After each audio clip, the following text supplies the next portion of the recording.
Flood enumeration app. ఈ యాప్కి logins అయితే ఈ విధంగా ఉన్నాయండి. ఏఎన్ఎం, మహిళా పోలీస్ అండ్ ఎనర్జీ అసిస్టెంట్కి మినహాయించి రిమైనింగ్ అందరికీ ఈ యాప్ ఎనేబుల్ చేయడం జరిగింది. ఇది ఫ్లడ్ ఎన్యూమరేషన్ యాప్ 1.0.1 వెర్షన్. అలాగే 1.0.2 వెర్షన్ ఇప్పుడు అప్డేటెడ్గా ఉంది. ఏదన్నా మళ్ళీ ఫర్దర్గా అప్డేటెడ్ జరిగితే మీకు షేర్ చేయడం జరుగుతుంది. సో మీకు ఇచ్చినటువంటి user ID and password, default password FE@123, దాంతో లాగిన్ అవుతారు. ఫస్ట్ లాగిన్ అయిన తర్వాత సెక్రటరియట్ ఎంప్లాయీ సెలెక్ట్ చేస్తారు. సెలెక్ట్ చేశాక మీ ఆధార్ నెంబర్ అలాగే దానికి లింక్ అయినటువంటి మొబైల్ నెంబర్ రెండు కూడా ఎంటర్ చేసి మీరు వెరిఫై విత్ ఓటీపీ కానీ బయోమెట్రిక్స్ కానీ మీరు వెరిఫై చేయడానికి వాడాలండి. ఎప్పుడైతే మీరు ఓటీపీ క్లిక్ చేశారో మీ మొబైల్కి ఓటీపీ వస్తుంది. సో ఆ ఓటీపీని మీరు ఇక్కడ ఎంటర్ చేసి వెరిఫై చేసుకోవాలి. ఇప్పుడు కరెంట్ నడుస్తున్న వెర్షన్ అయితే 1.0.2 అండి. సో అది కూడా మేము మీకు షేర్ చేస్తాం. సో ఆ యాప్ని మాత్రం మీరు ఇన్స్టాల్ చేసుకోవాలి. ప్రీవియస్ వెర్షన్స్ ఏదైనా ఉంటే కనుక ఇమీడియట్గా అన్ఇన్స్టాల్ చేసుకోండి. సో ఓటీపీ వెరిఫికేషన్ అయితే చేసిన తర్వాత మీకు సెట్ యువర్ పాస్వర్డ్ దగ్గర ఇక్కడ కొన్ని స్పెసిఫికేషన్స్ అయితే అడుగుతుంది. 6 to 12 క్యారెక్టర్స్ మాత్రమే ఉండాలి పాస్వర్డ్. అలాగే capital letter, small letter along with digital number and special క్యారెక్టర్తో మీరు 6 to 12 క్యారెక్టర్స్లో పాస్వర్డ్ ఇచ్చుకోవాలి.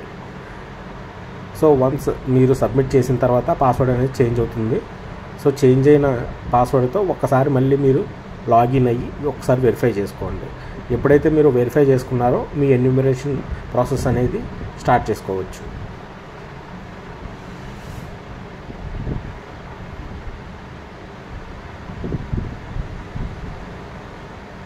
ఇలా లుక్అప్ ఉంటుందండి. Residential enumeration and commercial enumeration రెండు కూడా ఉంటాయి. Residential enumeration in the sense మనకి హౌస్ హోల్డ్ ఎవరైతే ఉన్నారో వాళ్ళకి పైన యాడ్ బటన్ నొక్కి మనం ఇలా వాళ్ళ mobile number, monthly income, family details అన్నీ కూడా మనం ఎంటర్ చేసుకోవాల్సి ఉంటుంది. ఇక్కడ మనకి హౌస్ హోల్డ్ సర్వే అయిన డీటెయిల్స్ మాత్రమే మనకి విజిబుల్ అయ్యేటట్టు పెట్టారండి యాక్చువల్లీ. బట్ ఇప్పుడైతే మనకి కాకినాడ జిల్లాకు వచ్చి ఆ ఇన్ఫర్మేషన్ అనేది కనబడట్లేదు. డైరెక్ట్గా మీరు యాడ్ బటన్ క్లిక్ చేసి కన్సర్న్డ్ ఎవరైతే విక్టిమ్ ఉన్నారో వాళ్ళ డీటెయిల్స్ ఎంటర్ చేసి ఫర్దర్గా వాళ్ళ ఫ్యామిలీ డీటెయిల్స్, రిమైనింగ్ ప్రాసెస్ అంతా కూడా ఈ వీడియోలో చూపించిన విధంగా మీరు ఎంటర్ చేయాల్సి ఉంటుంది. నేచర్ ఆఫ్ డ్యామేజ్ పార్ట్లీ లేదా ఫుల్లీ, డ్యామేజ్ పర్సంటేజ్ 15 to 25% లేదా 25 to 50 రిమార్క్స్ అనేది ఎంటర్ చేసి ప్రిసైజ్ లొకేషన్లో మీరు ఫోటో తీయాలి. ఫోటో అన్నది వన్స్ యాడ్ అయ్యాక మీకు flood water entered in the house అని అడుగుతుంది. ఎస్ అయితే ఎస్ పెట్టండి. నెంబర్ ఆఫ్ డేస్ ఎప్పటి నుంచి ఉంటుంది అనేది మీరు డేస్ ఎంటర్ చేయాలి. అలాగే ఎలక్ట్రానిక్ డివైసెస్ ఏమైనా పాడైపోయినాయి, రెఫ్రిజిరేటర్, టీవీ, వాషింగ్ మిషన్, అవి కూడా మీరు ఎంటర్ చేసుకోవాలి. ఆ డీటెయిల్స్ ఎంటర్ చేసిన తర్వాత మీరు సబ్మిట్ కొడతారు. నెక్స్ట్ లాస్ట్ ఆఫ్ లైఫ్ ఆ ఇంట్లో పర్సన్ ఎవరైనా డెత్ అయ్యారా, సో వాళ్ళది మీరు డీటెయిల్స్ అనేది టిక్ చేసుకోవడం జరుగుతుంది.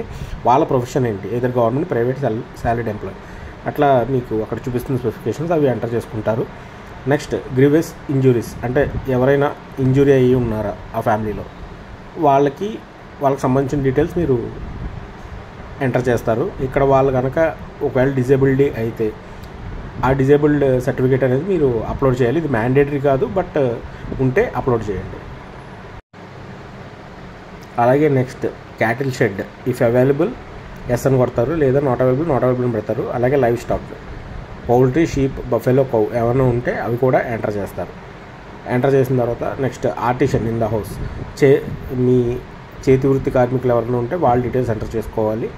అలాగే వెహికల్స్ ఏమైనా పాడైపోతే, డ్యామేజ్ జరిగిన వాటి యొక్క డీటెయిల్స్ మీరు అక్కడ ఎంటర్ చేయడం జరుగుతుంది.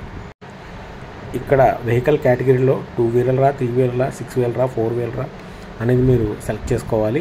వెహికల్ టైప్ సెలెక్ట్ చేసుకోవాలి.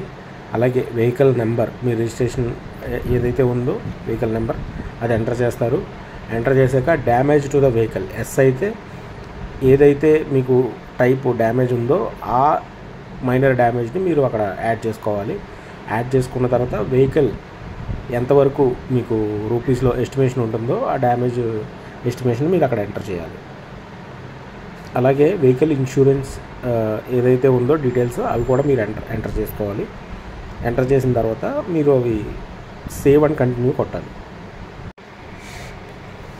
ఫైనల్గా ఫ్లడ్ రిలీఫ్ ఎక్స్గ్రీషియా ఎవరికి పే చేయాలో వాళ్ళ యొక్క డీటెయిల్స్ మీకు అక్కడ కనబడుతూ ఉంటాయి. ఆ పర్సన్ యొక్క ఫోటో మీరు లైవ్గా క్యాప్చర్ చేసి మీరు అప్లోడ్ చేయాల్సి ఉంటుంది. సో అక్కడతో మీకు ఫైనల్లీ సర్వే అనేది కంప్లీట్ అయిపోయింది. ఇది రెసిడెన్స్ ఎన్యూమరేషన్ సర్వే అండి ఫైనల్లీ. సో టోటల్ డేటా మీరు సబ్మిట్ చేసిన తర్వాత ఈ రకంగా అయితే మీకు కనబడుతుంది స్క్రీన్. ఇప్పటిదాకా మనం చూసింది రెసిడెన్షియల్ ఎన్యూమరేషన్ ప్రొసీజర్. అలాగే సేమ్ కమర్షియల్ ఎన్యూమరేషన్ ప్రొసీజర్ కూడా ఇంచుమించు ఒకలానే ఉంటుంది. దీనికి మనం సేమ్ యాడ్ బటన్ కొడతాం.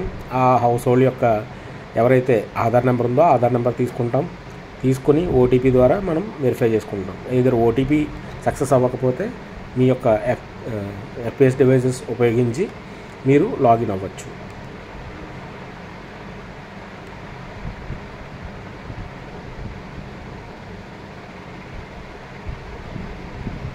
వన్స్ వెరిఫికేషన్ అయిపోయిన తర్వాత ఈ రకంగా మనకి డీటెయిల్స్ వచ్చేస్తాయండి. ఈ కేవైసీ అయ్యి ఉంటే. అవ్వకపోతే మీరు డిఫాల్ట్గా ఒకవేళ రాని పక్షంలో మీరు మాన్యువల్గా టైప్ చేసుకుని ప్రతి ఇన్ఫర్మేషన్ని సేవ్ అండ్ కంటిన్యూ చేసుకోవాలి.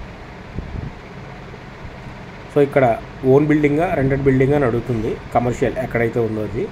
సో ఓన్ ఉంటే ఓన్ సెలెక్ట్ చేస్తారు, లేదు రెంటెడ్ అయితే రెంటెడ్ సెలెక్ట్ చేస్తారు. దానికి ప్రాపర్టీ ట్యాక్స్, ట్రేడ్ లైసెన్స్ ఎలా అడుగుతుంది. ప్రాపర్టీ ట్యాక్స్ సెలెక్ట్ చేసాం. దానికి అసెస్మెంట్ నెంబర్ ఇవ్వాల్సి ఉంటుంది. అసెస్మెంట్ నెంబర్ అనేది మ్యాండేటరీ అండి.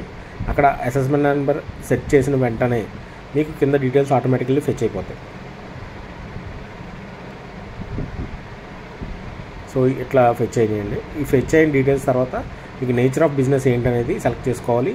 అందులో ట్రేడ్ సబ్ కేటగిరీ అనేది మీరు డ్రాప్ డౌన్ నుంచి సెలెక్ట్ చేసుకోవాలి. అలాగే బిజినెస్ ప్రాపర్టీ టైప్ అనేది కూడా మీరు సెలెక్ట్ చేసుకోవాలి. నెంబర్ ఆఫ్ ఎంప్లాయీస్ ఎంతమంది ఉన్నారనేది మీరు అక్కడ మెన్షన్ చేయాలి. అండ్ ఇక్కడ కూడా మీరు బిజినెస్ లొకేషన్ అనేది మీరు క్యాప్చర్ చేయాల్సి ఉంటుంది ఫోటో తీసి.